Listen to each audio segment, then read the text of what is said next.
అందరం పాడదాం. స్తోత్ర జీవానాది నా హృదయములో ప్రవహింపచేయుమయ్యా. శరీర ప్రియమయ్యా నాలో నశింపచేయుమయ్యా. దేవుని పరిశుద్ధ నామమునకు మహిమ కలుగుగాక. కూడి వచ్చినటువంటి మీ అందరికీ నా యొక్క వందనాలు, శుభాలు తెలియజేస్తున్నాను. అంత మాత్రం కాకుండా మీ అందరికీ సువార్త వినిపించాలన్న ఒక చక్కటి ఉద్దేశముతో మన సహోదరుడు జాన్ గారి కూడికను ఏర్పాటు చేస్తున్నారు. మనమందరి ప్రకారం కూడుకోవడానికి, వాక్యం వినడానికి, దేవుని నామాన్ని మహిమపరిచిన కారకులు ఎవరు అంటే జాన్ గారు కనుక వారికి కూడా ప్రత్యేకమైనటువంటి వందనాలు నేను తెలియజేస్తున్నాను. మిమ్మల్ని ఎక్కువ విసిగించకుండా ఖచ్చితంగా సమయానికి ముగించడానికి ప్రయత్నం చేస్తాను.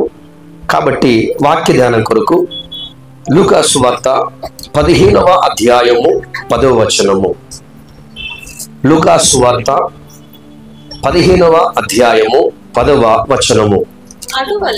అటువలే మారు మనసు పొందు ఒక పాపి విషయమై దేవుని దూతల ఎదుట సంతోషము కలుగునని మీతో చెప్పుచున్నాను. అదే ప్రకారంగా మరొక వాక్యం చదువుకొని ముందుకు వెళ్ళిపోదాం. పేతురు రాసినటువంటి 2వ పత్రిక 2వ అధ్యాయము 22వ వచనము. పేతురు రాసినటువంటి 2వ పత్రిక 2వ అధ్యాయము 22వ వచనము. కుక్క తన వాంతికి తిరిగినట్లు కడగబడిన పంది బురదలో దొర్లుటకు మళ్ళినట్టును అను నిజమైన సామెత చొప్పున వీరికి సంభవించను. కళ్ళు మూసుకోండి, చిన్న ప్రార్థన చేసుకుందాం. ముందర కళ్ళు మూసుకోండి. ప్రభువా, మీరు మాతో మాట్లాడండి. మీ స్వరమును మీరు మాకు వినిపించండి. మూయబడిన ప్రతి హృదయము, మూయబడిన ప్రతి చెవి నజరేయుడైన శక్తి గల యేసు నామమున తెరవబడును గాక. దైవమా మీకు స్తోత్రం. సమస్త కుల శక్తులు, మత శక్తులు వినకుండా ఆటంకపరుస్తున్న, అభ్యంతరపరుస్తున్న సమస్త ప్రభావమును నజరేయుడైన యేసు నామమున సంఘమిక పాదాల కిందకి వచ్చును గాక. నాతో మాతో మీరే మాట్లాడి సహాయం చేయమని యేసయ్య అతి పరిశుద్ధ నామమున ప్రార్థిస్తున్నామా పరమ తండ్రి, ఆమేన్. సరే, మంచిది. దేవునికి స్తోత్రములు. జాగ్రత్తగా వినండి. నేను ఇక్కడనే ఉంటాను, పారిపోయేటోనగాను. నేను వాక్య సందేశంలోకి వెళ్ళకంటే ముందే ఒక చిన్న హెచ్చరికిస్తున్నాను. నేను మాట్లాడుతున్న ప్రతి మాట రికార్డింగ్ అవుతుంది. నేను ఈ మాట అనలేదు అనడానికి అవకాశం లేకుండా నేను మాట్లాడుతున్న ప్రతిది కూడా ఏమవుతుంది, అక్కడ రికార్డింగ్ అవుతుంది. సో కాబట్టి ఏ కులాని యొక్క, ఏ మతం యొక్క, ఎవరి మనోభావాలు దెబ్బతీయడం నా ఉద్దేశం కాదు. వాళ్ళు చెప్పమంటారా? ఎవరి మనోభావాలు దెబ్బతీయడం నా ఉద్దేశం కాదు. కానీ సత్యాన్ని ఉన్నది ఉన్నట్టుగా అర్థం చేయించడమే నా యొక్క ముఖ్యమైనటువంటి ఉద్దేశమై ఉన్నది. దేవునికి స్తోత్రం. ఇవి కొంచెం నీ పక్క జరిగిపెట్ట, కొంచెం అట్లా. ఓకే, ఇప్పుడు ఫస్ట్ ఇంటికి వద్దాం. వద్దాం. ఇప్పుడు మీరు ఆన్సర్ చెప్పాలి. నేను ప్రశ్న అంటే వీళ్ళిద్దరి తర్వాత అసలైన వర్క్ ఇంకోటి ఉంది. జస్ట్ ఇది ఉపద్ఘాతం, కొన్ని విషయాలు చెప్తాను. మాల వేసుకున్నాడు. ఏం వేసుకున్నాడు? మాల వేసుకున్నాడు. మీకు ఎవరైనా వేసుకున్నారా మీరు మాల? మీరు ఎవరు వేసుకోలే? మీరు బ్రదర్స్ వేసుకోలే? ఓకే, నేను కూడా వేసుకోలేదు. వేసుకున్న వారిని చూశాను, నాకు ఫ్రెండ్స్ కూడా ఉన్నారు నేటి వరకు కూడా. ఓకే, ఇప్పుడు వినోద్ అనే సహోదరుడు ఏం చేసుకున్నాడు? ఇప్పుడు ఏం చేసుకున్నాడు? కొంచెం నాతో మాట్లాడు. మీరేం బాధపడి, మీ నాయకు నేను ఏమన్నాను. Okay, right. ఇప్పుడు వినోద్ అని మన సహోదరుడు ఏం వేసుకున్నాడు? మాల వేసుకున్నాడు. ఇప్పుడు ఈ మాల వేసుకున్నటువంటి సహోదరుడు, వారికి కొన్ని ఆకాంక్షలు ఉంటాయి, అంటే కొన్ని వారికి నిబంధనలు ఉంటాయి. మాల వేసుకున్న వారికి కొన్ని నియమ నిబంధనలు ఉంటాయి. అయ్యా, నీ పేరేం పేరు? నిజమా కాదా? ఏముంటాయి? కొన్ని నిబంధనలు ఉంటాయి. ఒక 10 చెప్తా నిబంధనలు. ఎవరి కోసం? మాల వేసుకున్నటువంటి వారు ఎలా ఉండాలో, ఎలా ఉండకూడదో ఒక 10 చెప్తా. నెంబర్ 1 ఏంటంటే నువ్వు అంటే చూడాలి. మాల ధరించుకున్నటువంటి వారు చెప్పులు వేసుకోకూడదు. వేసుకోవద్దు. మాల వేసుకున్నటువంటి వారు చెప్పులు ధరించకూడదు. పొరపాటున ఎవరైనా మాల వేసుకుని చెప్పులు ధరిస్తే వారిని హిందూ సహోదరులే చంపడాలని కూడా వెనకంచలేదు. ఓకే, కాబట్టి నెంబర్ 1 ఏంటి అంటే మాల ధరించినటువంటి వారు చెప్పులు ధరించకూడదు. నెంబర్ 2, ఇప్పుడు మాల ధరించకంటే ముందు మెడలో గొలుసులు వేసుకోవచ్చు, చేతి కంకణం కట్టుకోవచ్చు, దాని తర్వాత కన్యసామ అయితే ఇంకేమేమైనా పెట్టుకోవచ్చు. కానీ ఆడపిల్లలు కానీ మగపిల్లలు కానీ మాల వేసుకునే ముందు తమకున్న ఆభరణాలు మొత్తం తీసేయాలి. మీకు డౌట్ ఉంటే నేను అందుకే రికార్డులో చెప్తున్నాను, అబద్ధం మాటలు నిజం చెప్తున్నాను. నెంబర్ 2 ఏంటంటే సామి మాల ఇయ్యాలి అంటే తమకున్న ఆభరణాలన్నీ కూడా తీసి పక్కకు పడేసి వారు కేవలము ఏం చేసుకోవాలి, ఈ వస్త్రాల మీద మాత్రమే ఉండాలి. నెంబర్ 2. నెంబర్ 3 ఏంటంటే వీరు మంచం పైన కానీ లేకపోతే పరుపుల పైన కానీ పడుకోవడానికి అవకాశం లేదు. అంత మాత్రం కాకుండా కనీసం నెత్తి కింద ఏం వేసుకోవద్దు, దిండు కూడా వేసుకోకుండా వారు నేలపైనే పడుకోవాలి.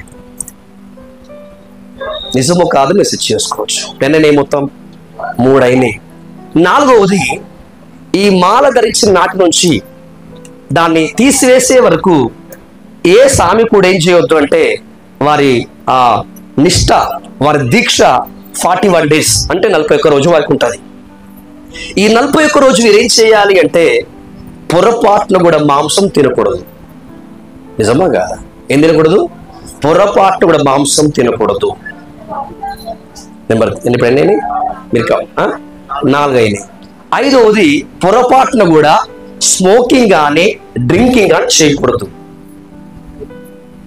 పొరపాటున కూడా స్మోకింగ్ కానీ డ్రింకింగ్ చేస్తే వాళ్ళు కొడతారు. మీరు కావాల్సి యూట్యూబ్ చూడండి, చెప్పులు వేసుకున్న వారిని కొట్టారు, స్మోక్ చేసిన వారిని కొట్టారు. ఇలా నువ్వు సామి మాల వేసుకొని చెప్పులు వేసుకుంటావారా, నువ్వు మాంసం తింటావారా, నువ్వు బీడు తాగుతావారా, నువ్వు వైన్ తాగుతావారని చేసినారు. హిందువులే వారి కొట్టడము జరిగింది. ఇప్పుడు మొత్తమైన 5. దాని తర్వాత వీరు పొరపాటున కూడా గడ్డం చేసుకోకూడదు, కటింగ్ చేసుకోకూడదు, చేతిలో కాళ్ళకున్న వేళ్ళు ఈ గోల్ కూడా చేసుకోవద్దు, కట్ చేయొద్దు. అర్థమవుతుందా? గోళ్ళు కట్ చేసుకోవద్దు అంటే ఎటువంటి ఆ కత్తెర అనేది ఏం చేయొద్దు, మీరు ఇక్కడ ఏం చేయొద్దు, కటింగ్ కూడా చేయకూడదు. అంత మాత్రమే కాకుండా వీరు నేలపైనే పండుకోవాలి. ఇంకొన్ని తెలుసా, అల్లం కానీ వెల్లుల్లి కానీ మసాలా కానీ తినవద్దు. ఎవరు? అల్లము వెల్లుల్లి మసాలా లాంటివి తినకూడదు. దాని తర్వాత ఖచ్చితంగా ఎంత చలిపెట్టినా ఎంత అనారోగ్యముతున్నా చివరికి ప్రయాణిస్తున్నా సరే రోజుకు 2 పూటల స్నానం చేయాలి. అది కూడా తలస్నానం చేయాలి. దేంతో? వేడి నీళ్ళు కాదు, చన్నీళ్ళతోనే 2 పూటలు ఏం చేయాలి, మార్నింగ్ ఈవినింగ్ 2 పూటలు ఏం చేయాలి, తల స్నానం చేయాలి. అంత మాత్రం కాకుండా ఎటువంటి అశుభ కాలకి వెళ్ళకూడదు. కొన్ని అశుభ కాలు అవుతాయి కదా, సావు లాంటివి, ఎవరు మరణిస్తారు, యాక్సిడెంట్లు అవుతారు, ఇలాంటి పొరపాటును ఏం చేయదు వీరు, దానికి వెళ్ళకూడదు. దాని తర్వాత అమ్మ చేతి వంట కానీ భార్య చేతి వంట కానీ ఇంట్లో వండిన వంట వీరేం చేయకూడదు, తినకూడదు. తర్వాత హోటల్ కూడా తినకూడదు. వారి భోజనాన్ని వారే సిద్ధం చేసుకోవాలి, వారి వస్త్రాలను వారే ఉదుకోవాలి. ఖచ్చితంగా 10 దాటే ఉంటాయి. ఇవే ఎవరి నిష్ట చెప్పాలి? మాలేసుకున్న వారి నిష్ట, వారికి ఉన్న నిబంధనలు ఇవన్నీ పాటిస్తారు. ఇప్పుడు నేను మిమ్మల్ని సూటి అడుగుతున్నాను, బుద్ధి జ్ఞానం లాంటివి ఉన్న ఏ ఒక్కడైనా, తల్లి కావచ్చు, తండ్రి కావచ్చు, బావ కావచ్చు, బొమ్మర్ది కావచ్చు, అక్క కావచ్చు, చెల్లి కావచ్చు, తల్లి కావచ్చు, ఎవడైనా చెప్పులు వేసుకోరా అని చెప్తారా? ఈయనకి చెప్తారా? ధైర్యం ఉందా మీకు? మా ఇంట్లో ప్రోగ్రామ్ ఉందరా మటన్ తినని చెప్తారా? మా ఇంట్లో ప్రోగ్రామ్ ఉంది కాబట్టి బీర్ తాగమంటారా అంటారా అనరా? ఎందుకని? వారు ఒక నిష్ఠలో ఉన్నారు, ఒక ప్రతిష్టలో ఉన్నారు, ఒక దీక్షలో ఉన్నారు.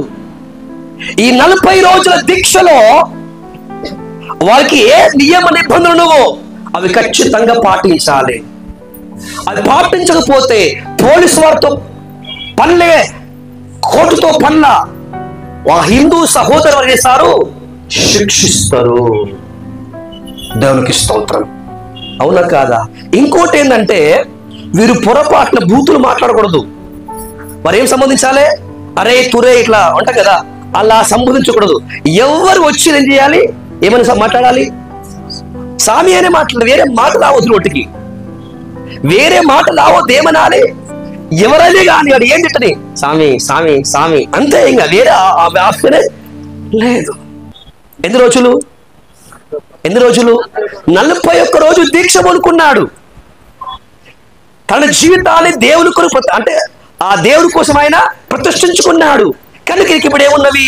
ఒక నియమం, ఒక నిబంధన ఎవరికి ఉంది? దేవునికి స్తోత్రం. పొరపాటు కూడా ఏ వ్యక్తి ఏం చేయొద్దు, డిస్టర్బ్ చేయొద్దు. ఏం కాదు, తాగు బావ అంటారు. ఎవడన్నా వచ్చి అంటారా? బాబు నీ పేరేం పేరు అంటారు ఎవరైనా వచ్చి? సామి ఏం కాదా తాగంటారా? ఎందుకన్నారు? అవునా కాదా? ఇప్పుడు దౌర్భాగ్యం ఏంటంటే ఇప్పుడు ఈయన దీక్ష మీకు అర్థమవుతుంది కానీ మీకున్న దీక్ష మీకు అర్థం కాదు. హల్లెలూయా. సామి మాలేసుకున్నటువంటి వారు 41 దీక్ష అనుకున్నాడు. 41 రోజు పరిశుద్ధంగా ఉండండి తన జీవితాన్ని ప్రతిష్ఠించుకున్నాడు. కానీ క్రైస్తవుని జీవితం 21 రోజుల కోసం కాదు, ప్రతిష్ట. 40 రోజుల కోసం కాదు, ప్రతిష్ట. హల్లెలూయా. ఇంకా చెప్పాలంటే ఒక సామి ఆ భక్తుడు ఎలా అయితే ఒక మాల ధరించుకున్నాడో అదే విధముగా క్రైస్తవుడు కూడా ధరించుకున్నవాడే. కాసుక వాక్యం చదవండి. గలతీ పత్రిక 3వ అధ్యాయము 27వ వచనం. క్రీస్తు అన్న దొరికిందా మీకు? ఆగుతా ఇక్కడ, నాకు ఇబ్బంది ఏం లేదు. ఎందుకంటే నేను ఖచ్చితంగా 9 బాగా పనిచేస్తాను, టైం టు టైం. ఎందుకంటే హైదరాబాద్ కనుక ఎవరికి ఇబ్బంది కలిగించదు. మనం గలతీ పత్రిక 3వ అధ్యాయము 27వ వచనం చదవయ్యా. పర్లేదు, బాగా చదువుతున్నాడు.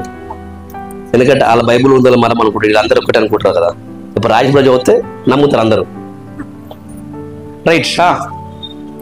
క్రీస్తులోనికి బాప్తిసం పొందిన మీరందరూ క్రీస్తును ధరించుకొని ఉన్నారు.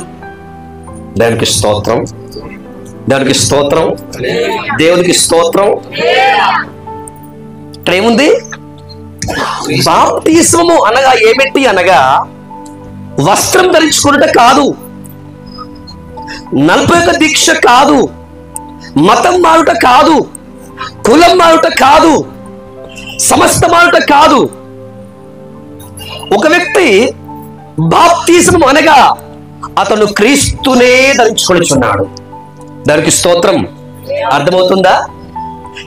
ఈయన ధరించుకున్నాడు, వస్త్రాలు ధరించుకున్నారు. ఆయనకున్నటువంటి ఇంకోటి డిజైన్ వస్త్రాలు ఉండవు. ఇప్పుడు జీన్ ప్యాంటు, టీ షర్టు ఇలాంటి చివరి వేషాలు ఉండవు. ఎందుకని? దీక్ష ఉన్నాడు. ఈ సహోదరుడు బాప్తిస్మము ద్వారా ఎవరినంట చెప్పాలి? సర్వలోకమును నోటి మాట ద్వారా సృష్టించినటువంటి పాపము లేనటువంటి నిర్దోషమైన నిష్కలంకమైన మహిమగల దేవుణ్ణి ఈయన ధరించుకున్నారు. దేవునికి స్తోత్రం. ఇప్పుడు ఈయన 20 రోజుల కోసం కాదు, 10 రోజుల కోసం కాదు. కొంతమంది ఉంటారు దౌర్భాగ్య క్రైస్తవులు, వారు పెళ్లి కోసం బాప్తిజం. మరికొందరు ఉంటారు దొంగ పాస్టర్లు. బ్రదర్ నీకు ఆరోగ్యం బాగలేదు కదా, నువ్వు బాప్తిజం తీసుకో, నువ్వు అవుతుంది. ఆ దొంగ ఆ పాస్ గారు దొంగనే, ఈడు దొంగే. అని దొంగ పాస్, దొంగ క్రైస్తవుడు.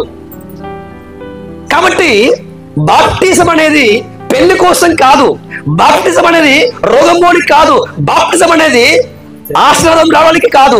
బాప్తిజం అనేది క్రీస్తును ధరించుకోవడమే.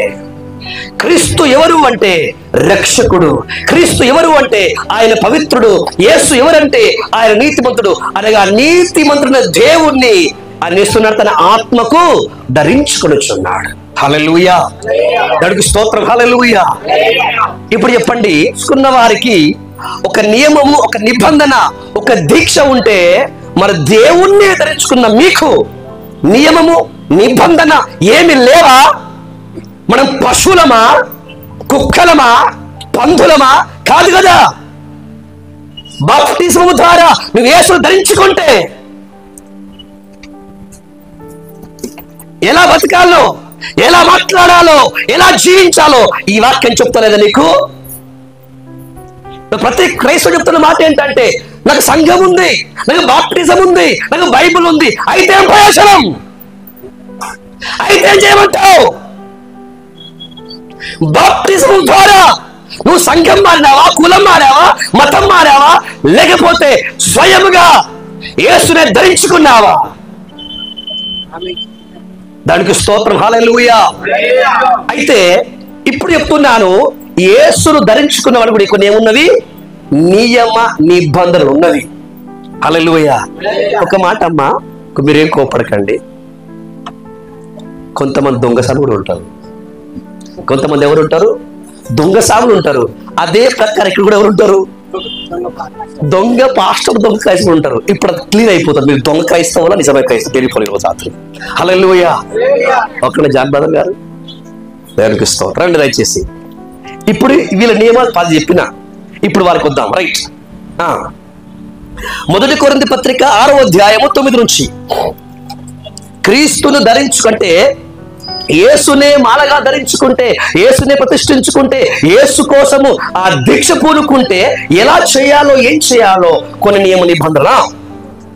మొదటి కొరింథీ పత్రిక 6వ అధ్యాయం 9వ వచనము, అన్యాయస్తులు వారసులు కానేరరు. జక్మర్ 1 ఏం చేయదంట? ఒకటి, అన్యాయం చేయకూడదు. ఉంటున్నావా? ఏం చేయొద్దు? ఎవరు? యేసయ్యను ధరించుకున్నటువంటి వారు, బాప్టిజము ద్వారా యేసయ్య దీక్షను పూనుకున్న వారు ఏం చేయొద్దంట? చెప్పాలి, అన్యాయం చేయొద్దు, అన్యాయమైన వ్యాపారం చేయొద్దు.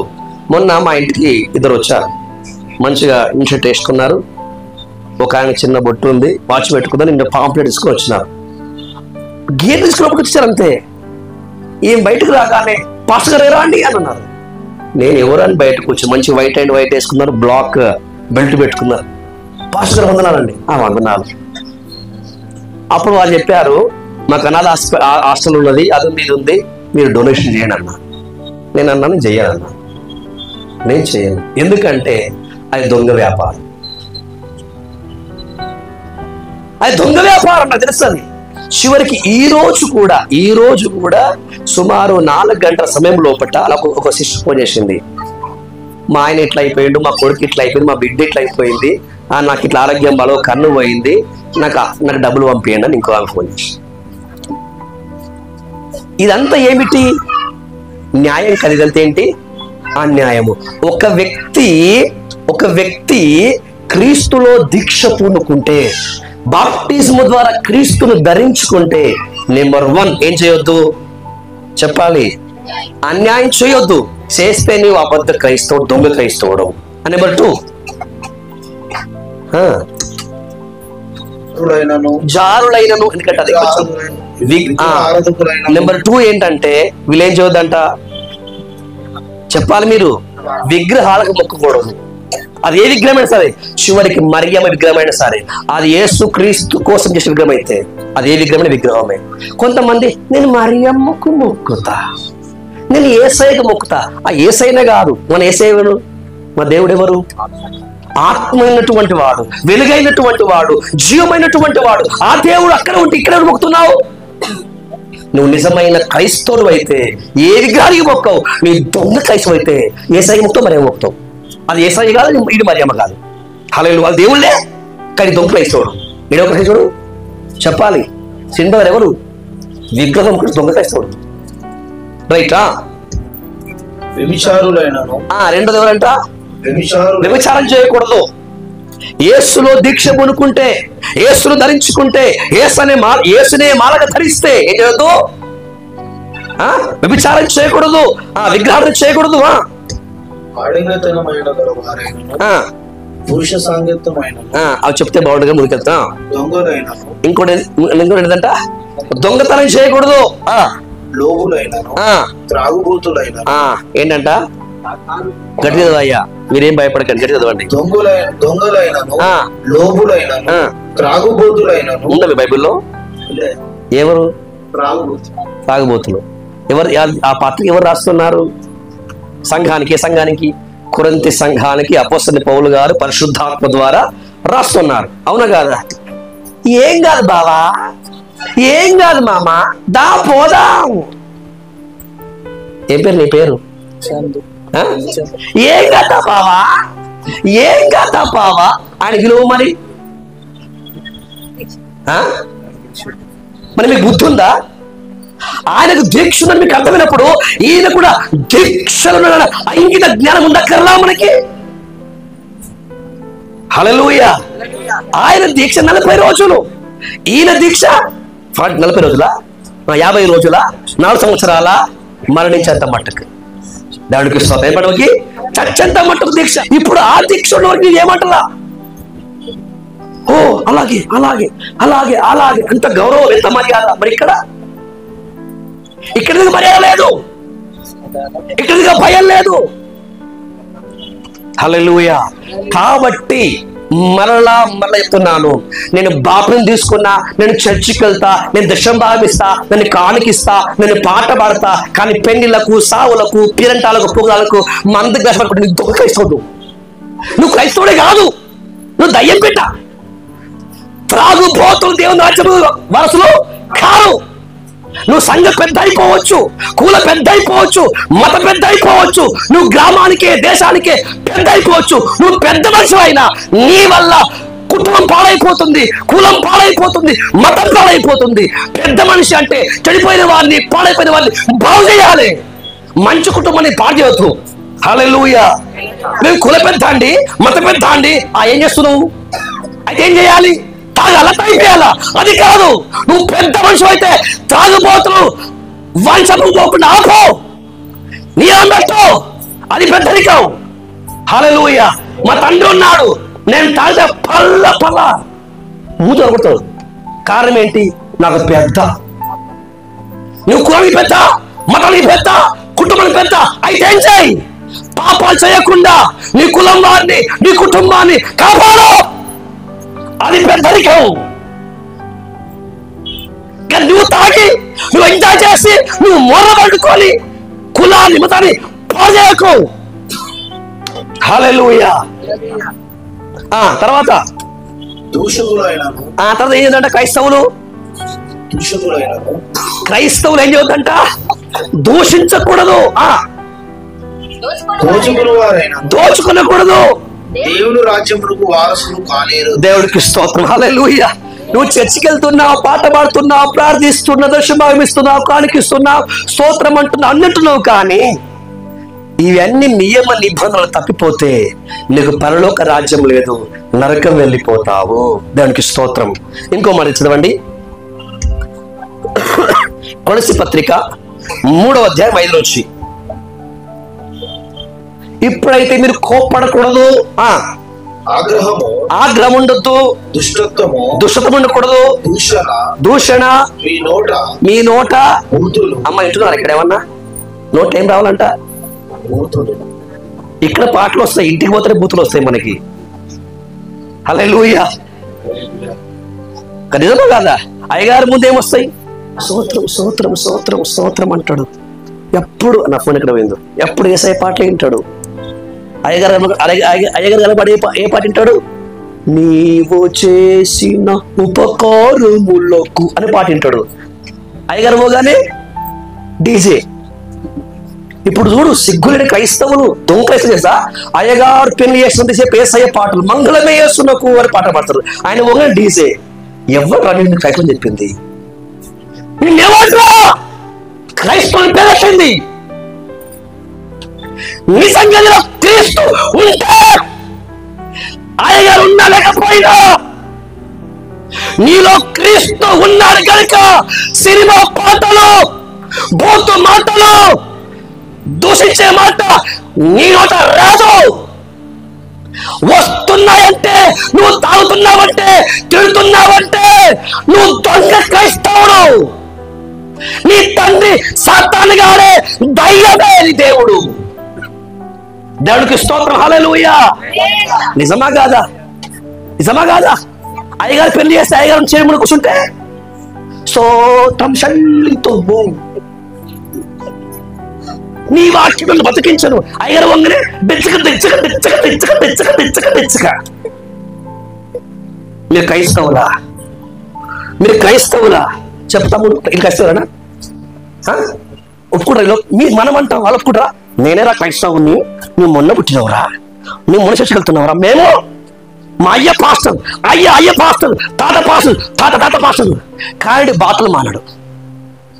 ఏమన్నాడు? మామా దా, బాబా రా. ఎవడు క్రైస్తవుడు? హల్లెలూయా. క్రైస్తవుడే నీకున్న నిబంధన, నీకున్న నియమం ఎట్టుపోయింది. హల్లెలూయా. క్రైస్తవుడు అంటే బట్టలు మార్చిన వాడు కాదు, గుడి మార్చిన వాడు కాదు, గుండు కొట్టించుకున్న వాడు కాదు.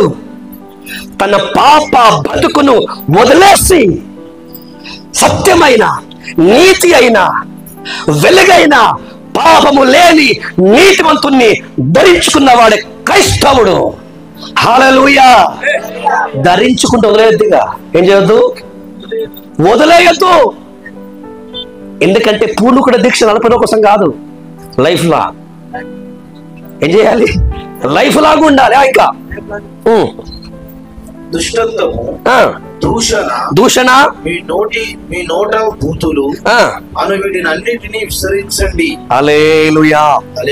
ఓకే, ప్రతి ఇంకో మాట ఎదుర్కొందాం. తర్వాత పేతురు పత్రిక 4:3 బ్రదర్, 4:3. పోకిరి చేష్టలు, దురాశలు, మద్యపానము. పోకిరి అంటే కొంచెం మాకు బ్రదర్, పోకిరి చేష్టలు అంటే ఏంటి? పోకిరి చేష్టలు అంట. చేష్టలు అంటే అర్థం ఏంటి? మజాకులు, బావబామర్తులు, ఇవేనేంటి పోకిరి. అవి కూడా ఏముంటుందంట? క్రైస్తవం అంటే ఏమిటి? ఆషమష అనుకుంటున్నావా? సంఘం అంటే ఆషమష అనుకుంటున్నావా? గుడిమాడ అనుకుంటున్నావా? కాదు నాయనా. హల్లెలూయా. చివరికి ఏముండదంట? పోకిరి చేష్టలు ఉండకూడదు. అల్లరితో కూడిన ఆటపాట. ఏదంట? అల్లరితో కూడిన ఆటపాట కూడా ఉండొద్దు. కానీ ఇప్పుడు ఏ పెళ్లి కొని వేసించుకుని అవే ఉన్నాయి. అల్లరితో కూడిన ఆటపాటలా? ఏ విందులంట? మామా నాకు థమ్స్అప్ ఇబ్బి, నువ్వు బీరు తాగి. మామయ్య నువ్వు బీరు తాగి, నాకు థమ్స్అప్ ఇప్పి. ఇద్దరం ఎక్కడ కూర్చుందాం? కళ్ళు కంపెనీలో కూర్చుందాం, వైన్ షాప్లో కూర్చుందాం. కానీ నువ్వేం తాగు? కానీ వాక్యం స్పష్టంగా సెలవిస్తుంది. మొదటి కీర్తనలో, దుష్టుల ఆలోచన నడవక, పాపుల మార్గమున నిలవక, అపహాస్యకులు కూర్చుండక, తాగబోత విందులు, చేయదగిన విగ్రహ పూజలు మొదలైన వాటి యందు నడుచుకునొచ్చు అన్యజనుల ఇష్టము నెరవేర్చడం గతించిన కాలమే చాలు. హల్లెలూయా. ఇంకో మాట, మొదటి పేతురు 3:3. జడలు అల్లుకొనుటయు, బంగారు నగలు పెట్టుకొనుటయు, వస్త్రములు ధరించుకొనుటయు అను వెలుపటి అలంకారము మీకు అలంకారముగా ఉండక, సాధువైనట్టు, మృదువైనట్టు, గుణమును, అక్షయాలంకారమును, మీ హృదయపు అంతరంగ స్వభావమును మీరు అలంకారముగా ఉండవలెను. అది దేవుడి దృష్టికి మిగుల విలువగలది. హల్లెలూయా. ఇప్పుడు మీ కోపం స్టార్ట్ అయిపోయింది. ఈ పాస్టర్ దగ్గరికి మళ్ళీ ఎప్పుడు రావద్దు. జాన్ బ్రదర్, మీ వందలలో ఫిక్స్ అయిపోతారు. కానీ ఏంటంటే మీరు వచ్చినా రాకపోయినా సత్యవాక్యాన్ని చెప్పడం నా బాధ్యత. ఒకవేళ మీరు వచ్చిన తర్వాత చెప్పకపోతే నేను నరకం వెళ్ళిపోతా. హల్లెలూయా. ఒక దేవుణ్ణి సేవకునిగా ఖచ్చితంగా సత్యాన్ని చెప్పాల్సినటువంటి బాధ్యత నా మీద ఉంది. ఇప్పుడు యేసు యొక్క దీక్ష పూనుకుంటే, యేసును అంగీకరిస్తే అంట వెలుపటి అలంకరణ కూడా ఉండొద్దు. ఏముంటదంట చెప్పండి? వెలుపటి అలంకరణ అంటే ఏంటి? చెవులకు కావచ్చు, ముక్కులకు కావచ్చు, కాళ్ళకు కావచ్చు, అయ్యా నా బైబిల్ మీ బైబిల్ ఉందా? వాళ్ళు నన్ను కొడతారు అయితే మళ్ళా. ఇంకొక వాక్యం చదవండి, ఇలా భయం అవుతున్నట్టుంది. హెస్కేలు గ్రంథము 8వ అధ్యాయము 17వ వచనం. అప్పుడు ఆయన నాతో ఇట్లనెను. జరిగిందా బ్రదర్? హెస్కేలు గ్రంథము 8వ అధ్యాయము 17వ వచనం. 8:17 హెస్కేలు. అప్పుడు ఆయన నాతో ఇట్లా నేను, నరపుత్రుడా నీవు చూచితివే యూదావారు ఇక్కడ హేయ కృత్యములు జరిగించుట చాలదా? వారు దేశమును బలత్కారముతో నింపుచు నా కోపమును పుట్టించుదురు. మంచిది బ్రదర్, అది మంచిదవండి. తెగే కాదయ్యా, తీగే చెప్పండి ఒకసారి. ఏదంట? తీగే ముక్కునకు పెట్టుకొనుచు మరి ఎక్కువగా నాకు కోపం పుట్టించెదరు. కాబట్టి కటాక్షము లేకయో కనికరము చూపయో నేను నా క్రోధమును అగుపరచదను. వారు నా చెవులలో ఎంత బిగ్గరగా మొరపెట్టిన వారి మొర ఆలకింపకుందును. దానికి స్తోత్రం. చెప్పండి. అవి వింటున్నారా? చదివి మీ బ్రదరే, చదివింది మీ బ్రదరే, చదివి కదా. ఏముంది అక్కడ? తీగే ఏదేం పెట్టారట? అది బంగారు తీగనో, స్టీల్ తీగనో, ఇత్తడి తీగనో, ప్లాస్టిక్ తీగనో నాకు సంబంధం లేదు. వేసినట్టు వాడు తీగే ముక్కునకు పెట్టుకొని దేవుడికి ఏం చేస్తున్నట్టు వాళ్ళు. మన పాస్టర్ కోపం వస్తుందా? మన పాస్టర్ కోపం వస్తుందా? రాదు.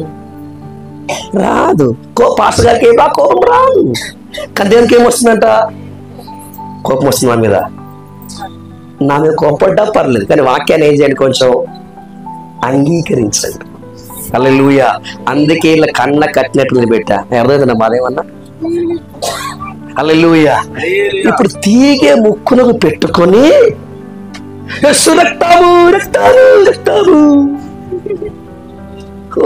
డింగు పాటలు పాడుతున్నారు. ఇంకేం పాట పాడతారు?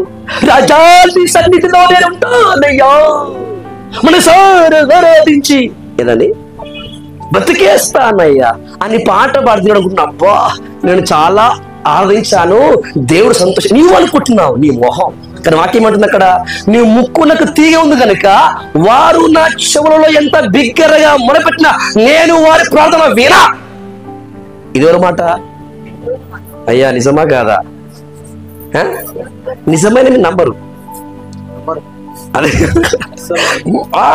అబద్ధమైతే నమ్ముతాం. ఎందుకు? అబద్ధం మనకు అనుకూలంగా ఉంటుంది. అందుకే పౌలు తిమోతిన్నారు, జనులు సత్యవాక్య బోధను సహింపక దుర్దశలు గల వారై తమకు అనుకూలమైన బోధకులను ఏర్పరచుకొని ఉన్నారు. అమ్మా నీ ముక్కు పెట్టుకో, దానికి స్తోత్రం చెప్తా. నేను నువ్వు కాళ్ళ పెట్టుకో, నేను దేవునికి స్తోత్రం చెప్తా. కానీ దశంభాగం కానుక ఇక్కడికి రావాలి.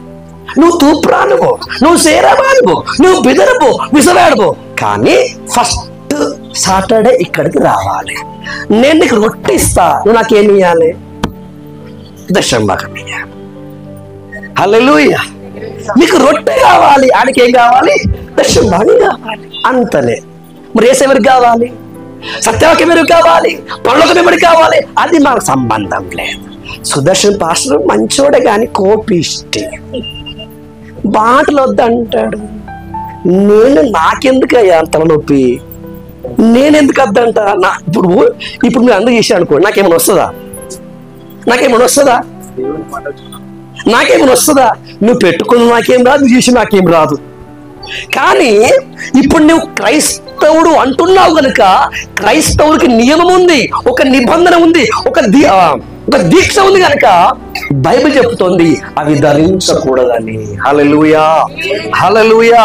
ఇలా చెప్పు. ఇంకోటి, పైకి ఏది కూడా ఎట్లుండదంట, అలంకరణ వద్దొద్దు.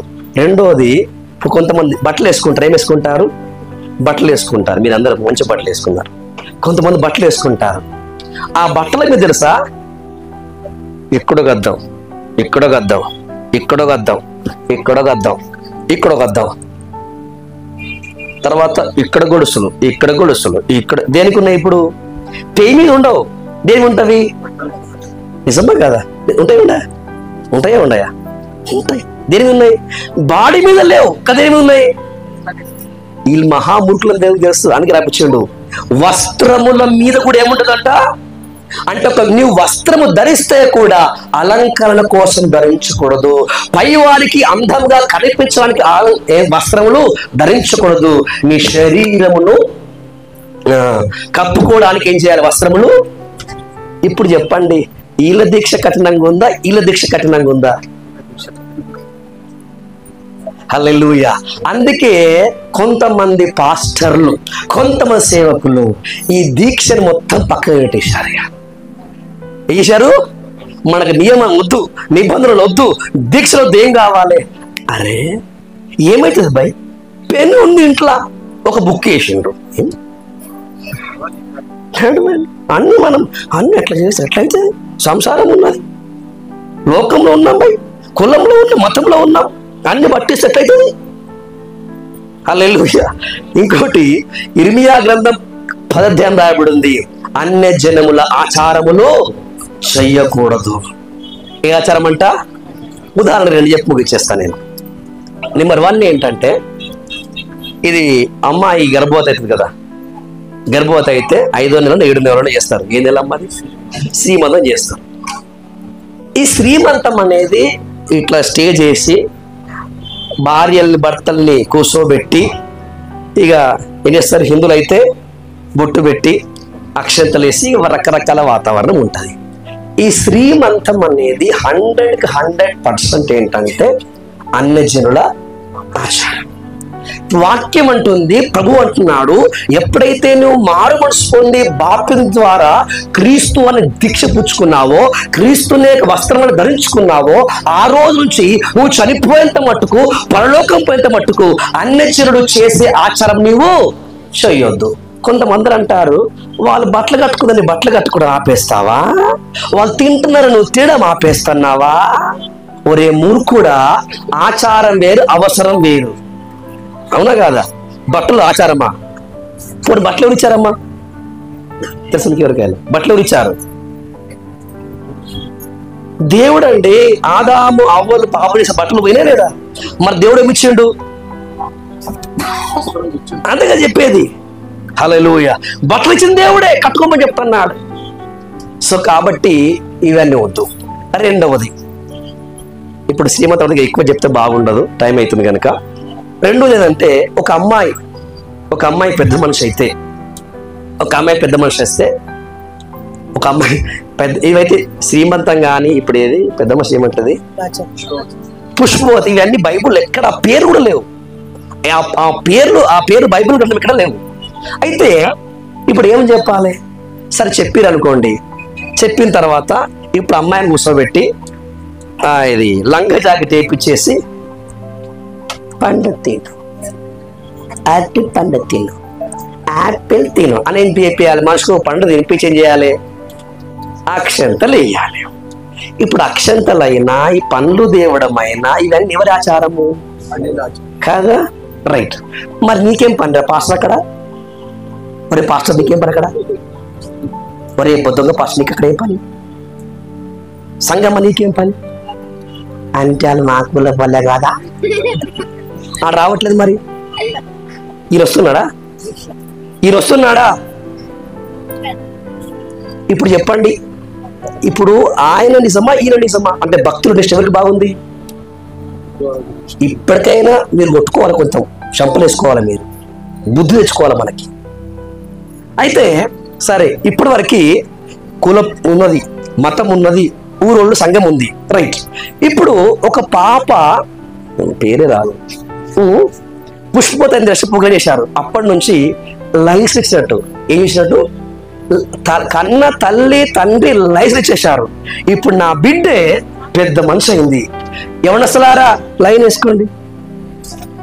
నేను కుటిగా మాట్లాడుతాను, ఎందుకని ఈ రోజు వరకు అమ్మాయి చిన్న పాప చిన్న పాప చిన్న పాప అంటే ఆ ఆడపిల్లను చూసినప్పుడు వేరే అభిప్రాయము రాదు.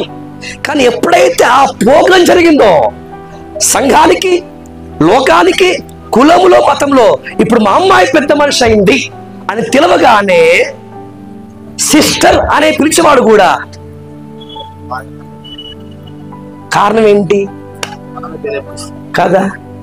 పోనీ పరిశుద్ధ గ్రంథములు 66 పుస్తకాలు ఉన్నాయి. ఈ 66 పుస్తకాలలో ఏ ఒక్కరిని పాటించారా? లేదు. మరి ఎందుకు పాటిస్తున్నావు అంటే నువ్వు క్రైస్తవుని కాదు. ఎవరు కావు చెప్పండి? ఈయన హిందూ, ఈయన క్రైస్తవుడు. క్రైస్తవుడు ఏమో నేను చెప్పేట్లు ఉండాలి, హిందూ అయితేనే ఇట్లా ఉండాలి. మరి నీవెవరు? తేడా ఎవరు? కోపం వస్తుంది నాకు బాగా ఎడతా. నెక్స్ట్ టైం రాని. హల్లెలూయా. వీళ్ళేంటి? ఇక్కడ వీళ్ళే, ఇక్కడ వీళ్ళే, అక్కడ వీళ్ళే. అరే కోనా है भाई तू? कौन है तू? तू कौन है? क्रिश्चियन है? हो, मैं क्रिश्चियन हूं. तू हिंदू है? कभी कभी ऐसा बनता रहते, कैसे बनता रहते? अब कभी कभी हिंदी बनते, कभी कभी क्रिश्चियन बनते, कभी कभी मुस्लिम बनते. హల్లెలూయా. అరే నువ్వు వేషధారివి.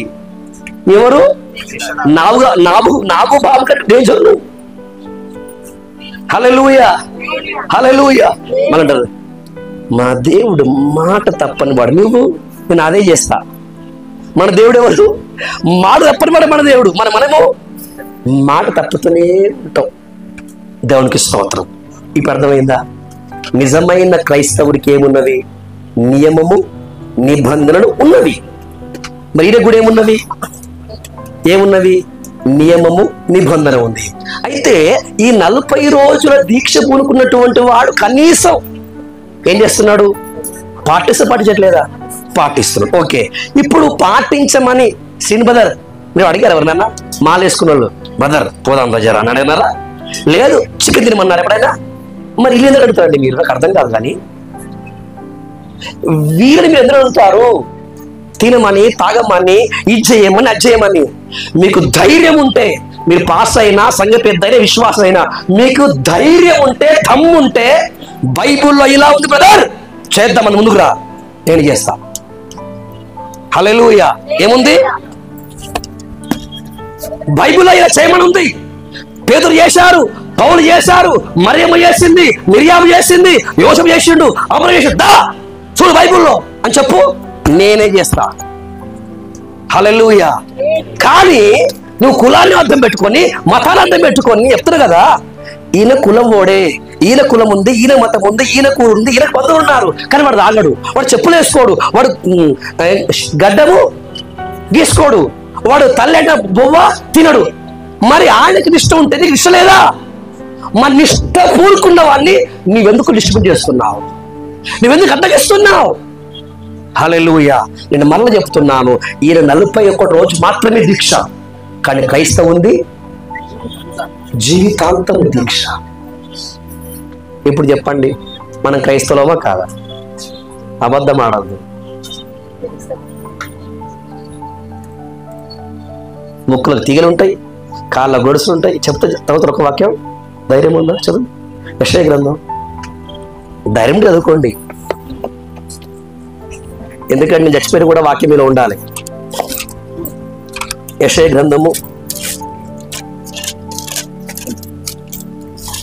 3వ అధ్యాయము 6:3 అనుకుంటాను. 3:16 యెషయా గ్రంథం 3:16 వచనం. మరియు ఆ? మరియు యెహోవా సెలవిచ్చిన అమ్మ కొంచెం ఆగు తల్లి, ఆ బదే చదవాలి, ఎందుకంటే ఓకే. మరియు యెహోవా సెలవిచ్చేదేమనగా, ఎవరండి? సుదర్శన్ పాస్టర్ గారు కాదండి, దయచేసి ఉదయండి.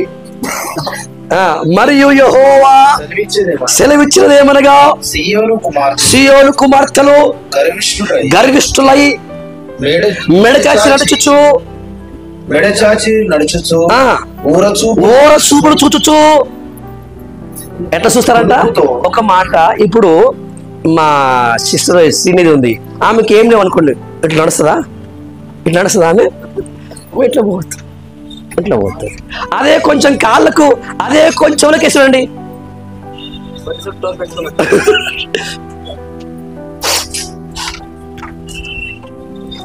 అరే నడతమాది కారణం ఏంటి? కాళ్ళకు, చెవులకు, ముక్కులకు రాగానే ఏమైపోతుంది అమ్మాయి నడత. నిజమా కాదా? నిజం. ఓడ చూపులు చూచు. ఎందుకంటే ఇప్పుడు నేను ధరించుకున్నా ఎవరి కోసం? అందరు చూపించడానికి వేసుకుంటున్నా కదా. అరే ఇట్లా ఓడ చూపులు చూచు, కులుకుతో నడుచుచు. ఎట్లా నడుస్తారంట? కులుకుతో నడుచుచు తమ కాళ్ళ గజ్జలను అమ్మా అమ్మా అమ్మా అమ్మా అమ్మా. మన అయ్యగారు చెప్పారు, ఎందుకంటే సంఘం కాలైపోతుంది, కాలైపోతే శ్రమ రాదు, అడక తిని బతకాలి. అందుకే బైబిల్ మూసేయాలి, నచ్చింది చెప్పేసేయాలి. కాళ్ళ గజ్జలు మోగించుచు.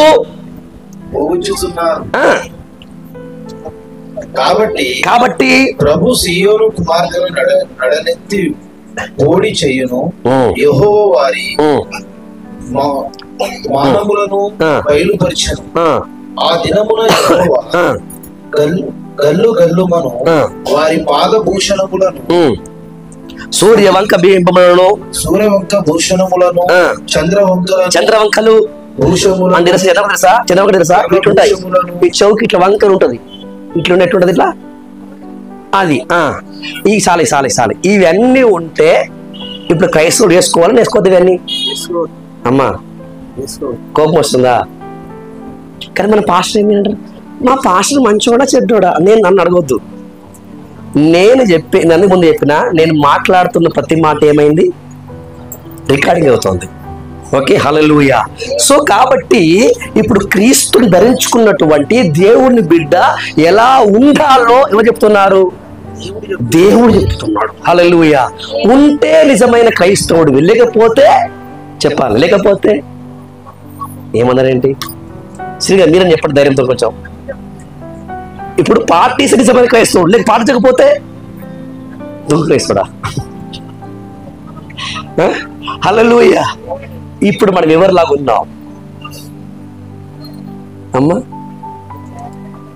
దొంగ క్రైస్తవులాగా ఉందామా? నిజమైన మా అయ్యగారు మంచోరండి, మా ఇంటికి వస్తారండి, చికెన్ తింటారండి, మటన్ తింటారండి, వాక్యం అండి చెప్పారండి, కానుక తీసుకుంటారండి. అమ్మయ్యో ఎంత మంచి పాస్టరో.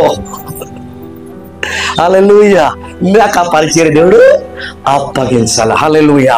మాకు అప్పగించిన పరిచర్య ఏంటంటే దేవుని వాక్యాన్ని బోధించడం. హల్లెలూయా.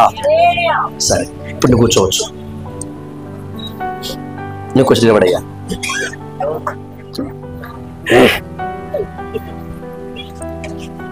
ఏం చేసినాయిగా?